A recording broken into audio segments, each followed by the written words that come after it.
JavaScript Promises, a value that is now unknown but will be available later. Imagine a scenario where you are going to a restaurant to eat some food. There are some certain steps that you need to take before the food is served to you. You place an order, you pay the bill, you wait for the order, you eat it and walk away without giving the tip. And while you wait, you can explore other things like the cute couple hanging in the corner.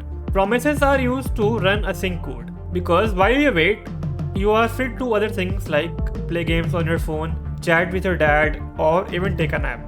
It has 3 states. Pending, which means your promise is created and it is still in progress with no different results. Fulfilled, when your promise is resolved and you have the value ready to be used. Rejected, this is when your promise has been failed. Let's see how to create a promise in JavaScript. Let's have a function which takes a param called order number.